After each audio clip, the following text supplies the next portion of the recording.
అలాగే ఫేర్వెల్ ఇస్తున్న 9th batch అందరికీ కూడా ఈ సాయంకాలపు శుభాకాంక్షలు.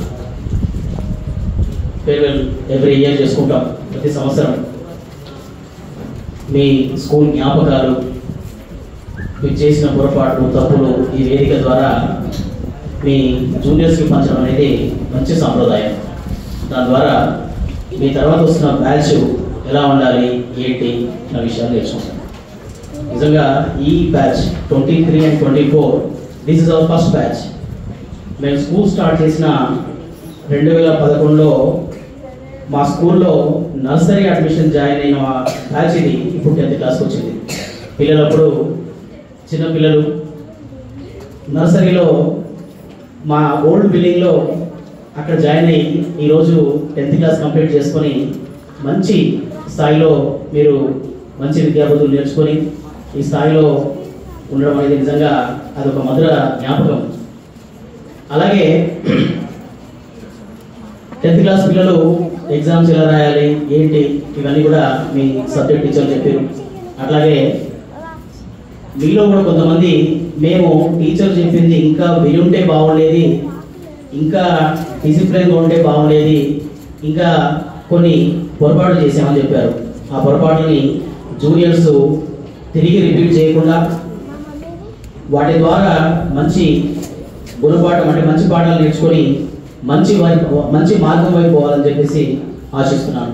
అలాగే ఈ సంవత్సరం 10th రాయబోతున్న బ్యాచ్ ఈ 10th బ్యాచ్ పిల్లలకి మీ ఇంట్లో, మీ స్కూల్లో, సొసైటీలో మిమ్మల్ని మెజర్మెంట్ చేసే సమయం వచ్చేసింది.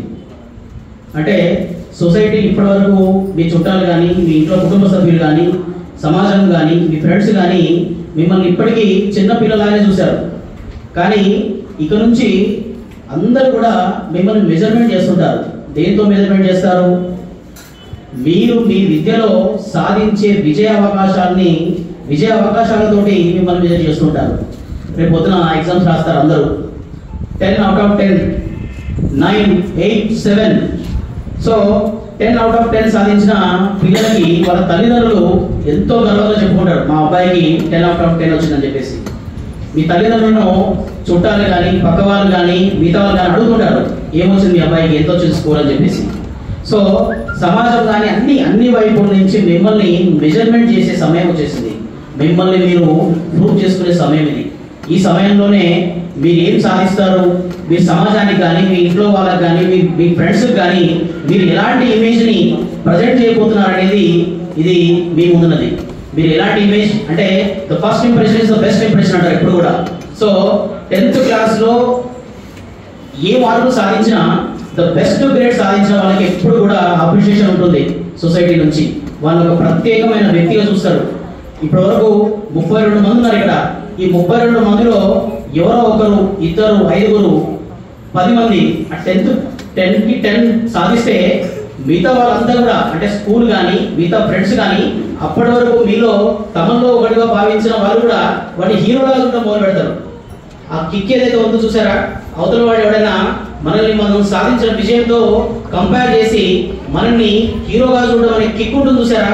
ఆ కిక్కును మీరు నిజంగా మనిషి పైన ఆ డోపమైన్ అంటే మనం ఇంకా ముందుకెళ్ళేటట్టు, ఇంకా హార్డ్ వర్క్ చేసుకునేటట్టు, ఇంకా కొత్త విషయాలు నేర్చుకునేటట్టు మనల్ని ఎంకరేజ్ చేసే ఒక కైండ్ ఆఫ్ డోపమైన్ మన బాడీలో రిలీజ్ అవుతుంది. అవతల వాళ్ళు నేను అపూర్వమైన వ్యక్తిగా, ఒక హీరోగా, ఒక విజయం సాధించిన వ్యక్తిగా మిమ్మల్ని చూడడం ఎప్పుడైతే మొదలు పెడతారో మీరు విజయాన్ని సాధించడం అంటే అలవోకగా, ఈజీగా, మీరు ఇంతకుముందు ఏదో కష్టం అనుకున్న పనిని కూడా చాలా అద్భుతంగా చేసే వ్యక్తులుగా మారిపోతారు. కాబట్టి సమాజం మిమ్మల్ని మెజర్మెంట్ చేసే ఫస్ట్ స్టేజ్లో ఉన్నారు మీరు. ఇక్కడ ఏమాత్రం తడబడినా, పొరబడినా, వెనకబడినా అదే దృష్టితోటి కంపారిజన్ మొదలు పెడుతుంది. కాబట్టి మిమ్మల్ని ప్రూవ్ చేసుకునే సమయం వచ్చింది. ఇప్పటివరకు స్కూల్లో మా స్టాఫ్ కూడా బ్రహ్మాండంగా మీకు కావాల్సినట్టుగా సపోర్ట్ చేశారు. ఈ సపోర్ట్ తీసుకొని ఎగ్జామ్స్ బ్రహ్మాండంగా రాసి మీరు లాస్ట్ టైం 14 నవంబర్ రోజు సెల్ఫ్ గవర్నమెంట్ డే సందర్భంగా రకరకాల పొజిషన్లు అంటే ఐఏఎస్లు, ఐపీఎస్లు, డిఈఓలు ఇలాంటి పొజిషన్లు వచ్చారు.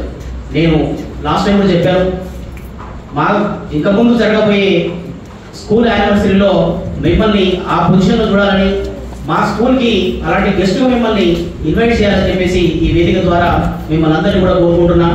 మీరు నిజంగా మీరు చదివిన స్కూల్కి ఏదైనా రుణం ఉంది అంటే మేము నిజంగా తక్కువ ఫీజులో ఇప్పటివరకు సార్ చెప్తున్నారు, తక్కువ ఫీజులో మీకు అద్భుతమైన విద్యను అందించారు సత్యం టెక్నో స్కూల్ అని. Yes, we have provided that. We are proud about it. But at the same time, we are expecting a returns from you.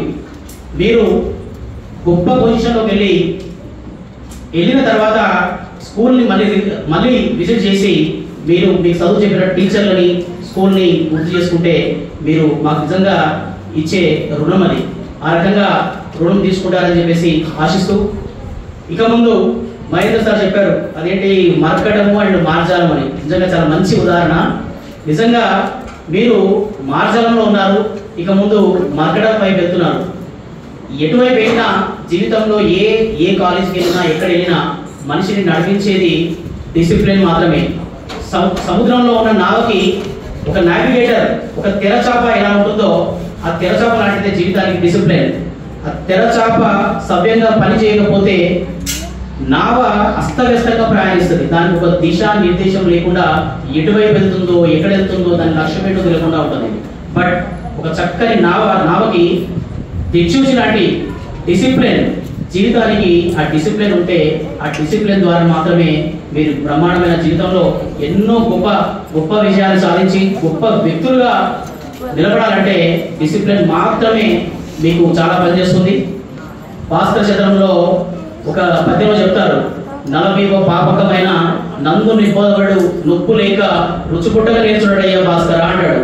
So Bhaskara శతకంలో ఆ రోజుల్లోనే అంటే కొన్ని శతాబ్దాల పూర్వమే మన ఋషులు మన పూర్వీకులు క్రమశిక్షణ ఉంటే గానీ జీవితంలో ఏది సాధించరు, క్రమశిక్షణతోనే జీవితం పరిపూర్ణమవుతుందని చెప్పారు. కాబట్టి మీరు ఏ కాలేజీకి వెళ్ళినా ఎక్కడికి వెళ్ళినా క్రమశిక్షణ అనేది తప్పకుండా, అంటే క్రమశిక్షణ అంటే it's a combination of so many things, me time management, discipline, everything, lot of things. అంటే ఎల్డర్స్ని గౌరవించడం కానీ చాలా విషయాలు వస్తాయి ఆ డిసిప్లిన్లో.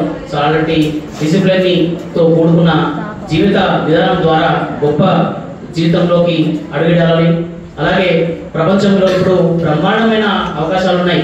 గడిచిన 20 సంవత్సరాలతో పోలిస్తే, గడిచిన 10 సంవత్సరాలతో పోలిస్తే ఇప్పుడు చదువుకొని కష్టపడి బయటకు వచ్చిన పిల్లలకి విద్యార్థులకి బ్రహ్మాండమైన అవకాశాలు ఉన్నాయి. ప్రతి వాళ్ళు కూడా కమ్యూనికేషన్ స్కిల్స్ పైన ఫోకస్ చేయండి. నేను 10 సంవత్సరాలుగా ప్రతి వేదికలో స్కూల్లో జరిగే ప్రతి కార్యక్రమంలో కూడా ఒకే విషయం గురించి చెప్తాను, communication skills. That is the ultimate. Me communication, మీకు ఎంత సబ్జెక్ట్ ఉన్నా కమ్యూనికేషన్ స్కిల్స్ లేకపోతే ప్రపంచం మిమ్మల్ని గుర్తించదు, పక్కన పెడుతుంది. కమ్యూనికేషన్ స్కిల్స్ పైన ఫోకస్ చేయండి. అండ్ స్టేజ్ ఫియర్, మనం ఇక్కడ ఎవ్రీ సాటర్డే ఏ యాక్టివిటీస్ లేకుండా, అంటే no academic activities, only extra curricular activities చేయిస్తాం. ఎందుకంటే ఆ ఎక్స్ట్రా కరిక్యులర్ యాక్టివిటీస్ మీదనే ఎంతో ఫోకస్ చేయడం ద్వారా కాన్ఫిడెన్స్ వస్తుంది, ఒక స్టేజ్ ఫియర్ పోతుంది అని చెప్పేసి. బట్ అవుట్ ఆఫ్ 32లో ఒక 5 మెంబర్స్ మాత్రమే ఈ స్టేజ్ మీద నిలబడి బ్రహ్మాండంగా మాట్లాడగలిగారు, మిగతా వాళ్ళంతా తడబడుతూ ఉన్నారు. సో స్టేజ్ ఫియర్ అనేది కూడా ఏంటంటే ఆ ఫేస్ చేయడం నేర్చుకోవాలి. మీరు రేపు పొద్దున ఏ కంపెనీలోకి వెళ్ళినా ఎక్కడ వెళ్ళినా భిన్న భాషలు, భిన్న సంస్కృతులు, భిన్న ప్రాంతాల నుంచి వచ్చిన మనుషులు ఉంటారు. కాబట్టి అలాంటి వాళ్ళతో ఒక మంచి కమ్యూనికేషన్ మెయింటైన్ చేయడం, కలుపుకోలుగా ఉండడం, కలిసి వర్క్ చేయడం, ఇలాంటివన్నీ కూడా ఈ కమ్యూనికేషన్ స్కిల్స్ అనేది చాలా బ్రహ్మాండమైన, చాలా ఇంపార్టెంట్ అయిన విషయం. మీ కమ్యూనికేషన్ స్కిల్స్ పైన ఫోకస్ చేయాలి. And second thing, A course తీసుకున్నా రేపు పొద్దున మీరు అటువైపు డాక్టర్ వైపు, మెడిసిన్ వైపు వెళ్ళినా, ఇటు ఇంజనీరింగ్ వెళ్ళినా, కామర్స్ వైపు వెళ్ళినా, ఇంకేదైనా ఎటువైపు వెళ్ళినా కంప్యూటర్ నాలెడ్జ్, కోడింగ్ స్కిల్స్ అనేది చాలా ఇంపార్టెంట్. మీరు కామర్స్ వైపు వెళ్ళవచ్చు, అత్యంత సంతృప్తిగా, అత్యంత బ్రహ్మాండంగా ఉండనిస్తుంది. మీకు ప్రశాంతంగా నిద్రపడుతుంది, ప్రశాంతంగా ఉండనిస్తుంది. కాబట్టి జీవితంలో నీతి అనేది తప్పకుండా, ధర్మబద్ధంగా, క్రమశిక్షణతో మీ జీవితం అంతా ముందు సాగాలని, మీరందరూ కూడా భవిష్యత్తులో మంచి స్థాయిలో స్థిరపడి స్కూల్కి మంచి పేరు తీసుకురావాలని ఈ వేదిక ద్వారా కోరుకుంటూ సెలవు తీసుకుంటాను. జై హింద్.